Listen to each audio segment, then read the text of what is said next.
Here we go. All right, so we're recording now. To introduce, we're doing Wells Fargo Circles the Wagon, Communicating During a Crisis is our case study. And that's by, I don't know if we want to do each other. So you want to do yourself, Vance? Yeah, I'm Vance Brazil. I'm Andres Garza. Yeah, I'm Kenneth Height. And I'm Ray Lopez. So to begin, I'm going to go ahead and do the company introduction. Wells Fargo was founded in 1852 by Henry Wells and William Fargo in the city of San Francisco. And it opened to serve the Western United States. The bank was known for their banking and express transportation services. And by 2016, they were the largest bank in the US by market value, stretching their services to include wealth and investment management, community banking, and wholesale banking. And the way that they reached that largest bank in the US market value roughly was about the retail banking made up about 55% of their revenue and 57% of their net income for the second quarter, giving them that accolade. The bank at the time was serving around 40 million retail customers. Continuing the introduction. Well-known CEO of Wells Fargo, John Stumpf, which is the guy on the bottom left, resigned October 12th of 2016 after being ripped apart by politicians, former employees, journalists, and their own customers due to the scandal we're about to discuss here in our case study. Timothy Sloan, who's the man on the bottom right, is the person who stepped up to deal with the fallout that his predecessor left for him. And, filling these new shoes was going to be daunting because of the pressure. Sloan has been with Wells Fargo since 1987 in other leadership roles, so he made the most sense to step into the position. He would have to step up and work to steer the company to a healthier position in the public's eye. And Stumpf originally got there because he stood out among his peers for his, kind of folksy image. And that image kind of fit with Wells Fargo's old-timey, delivering goal, the things they used to do when they were first originally established. He did have a lot of skills. He was capable of steering the company through the 2008 financial crisis, and he steered clear of any bank scandals at that time. And he also didn't ask for any bailouts like some other large banks in the US did. However, his downfall would be the company culture he was cultivating. It was known for very intense sales targets and the pressure that higher ups would put on lower level bankers to sell additional products. And they called this internally something called cross-selling. So introducing the problem. Starting in 2011, employees were put under immense pressure to meet their steep sales targets. They began opening credit cards for customers without consent to meet these goals. And in 2016, things finally exploded and Wells Fargo began to receive fines. Their public image was severely damaged and their longtime CEO, John Stumpf, resigned. The company took responsibility for the situation and gave a detailed breakdown of what actions they had been taking, and they would take their rights and wrongs to build trust with the customers. The company also fired 5,300 employees who participated in the fraudulent activity over the next few years. And the problem continued. The issue spawned from an extremely toxic work culture that the higher-ups, including John Stumpf, cultivated in the company. And employees were rewarded for their numbers going up rather than their customer satisfaction going up or, behaving ethically. And widespread fraud was the result and ultimately led to legal, relational, and financial penalties. The company was ridiculed by the press, Washington, their internal board, and their customers. There was nowhere for their C-suite to run to, so those external pressures are ultimately what changed, what set things up to change power and change direction for the company. Up next. All right. So when looking at like the Wells Fargo case, the most relevant material and article I could find that really matched well with it was "Don't hide bad news in a time of crisis." So this article pretty much gave good positives and negatives that companies and countries that speak up during a time of crisis face. One specific example was of a leader speaking up about a situation and getting negative feedback was during the Great Influenza of 1918. So during this time, there was a major flu outbreak in the whole world, and many countries were kind of just like shoving it under like their mats. And Spain was one country that stood up and was open about their flu cases, and this resulted in the flu getting named the Spanish flu. So they got negative media from that. Pretty much, they got a bad rap for it, and it was making it so like the whole world blamed Spain. In this article specifically, Amy Edmondson stated that companies will get more positive feedback when they own up to a negative situation because it will allow them to grow as a company and not be afraid to face difficult challenges. So why this material is relevant to our case is the article is relevant because it shows how companies and leaders of the world hide and bury important information to save their reputation. In this specific case, they were hiding the fact that they were making false accounts for people at Wells Fargo until they got caught. And then, so another example, during the COVID-19 virus, China had an opportunity to warn the world about the virus outbreak and get it contained, but instead they hid the information and tried hard to bury it, resulting in a worldwide shutdown. The same went with the Great Influenza of 1918 or the Spanish flu, as the US tried to hide the fact that they were dealing with major flu outbreaks first, causing another country to come out and talk about the issues instead. A quote from the article I read from Amy Edmondson said that hiding bad news is virtually a reflex in most organizations, but thoughtful leaders recognize that speaking up early and truthfully is a vital strategy in a fast-moving crisis. So how the article I read specifically relates to the Wells Fargo issue is, so first, as stated before, Wells Fargo announced that it was going to have to pay $185 million in fines. And they said that they were putting their customers' interest first 100% of the time. This could be looked at as bad and a good.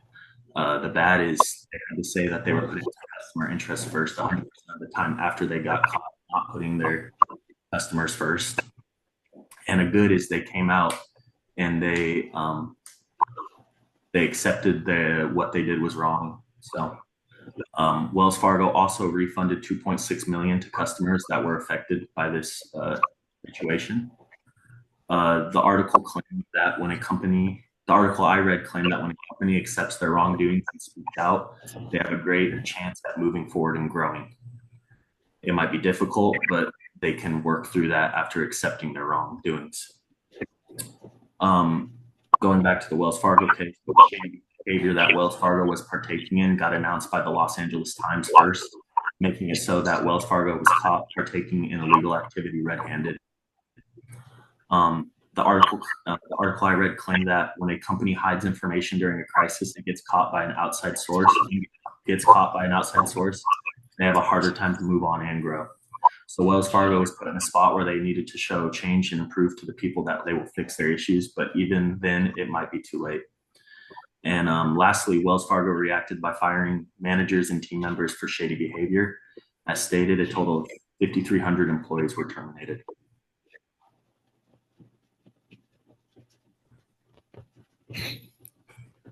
All right. So how does this is relevant to material to use?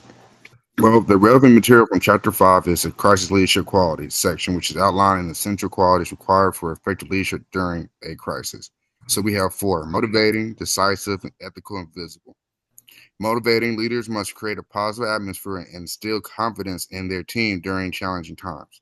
Decisive, quick decision-making and critical in a crisis to prevent further damage.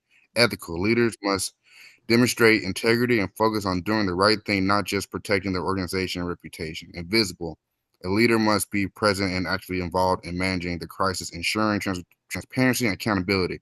Now, to go over this, there's something called the Culture Codes as a book about inclusion and make sure you govern your company with ethical behavior. So by doing that, you want to first motivate your employees and everybody, your stakeholders within the process to make sure they want to do good work, positive work within the environment and market. Decisiveness, you want to make sure that everyone is making the best decisions within a relevant time period. You don't want to take 3 days for something that can be done in one day. Ethical is doing things the right way and not uh, putting the integrity at risk for the community you are conducting business on a day-to-day basis and visible. Make sure that you're transparent with your stakeholders so that you let people know that they are well taken care of and the company's doing what's best for their interests. Next slide. Why is this material? Go back one, please.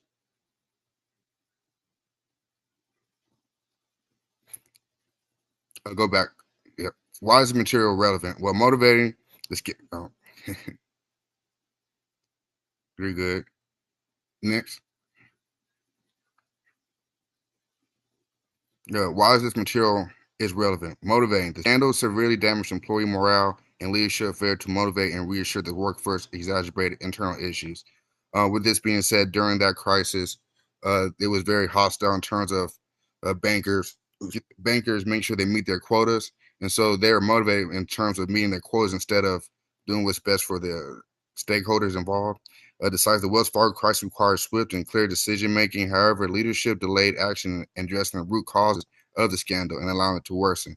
Meaning, during that time frame, uh, when things were unraveling, they try to do their best to cover up the situation instead of remediating and letting their stakeholders know what was going on and how they want to fix things.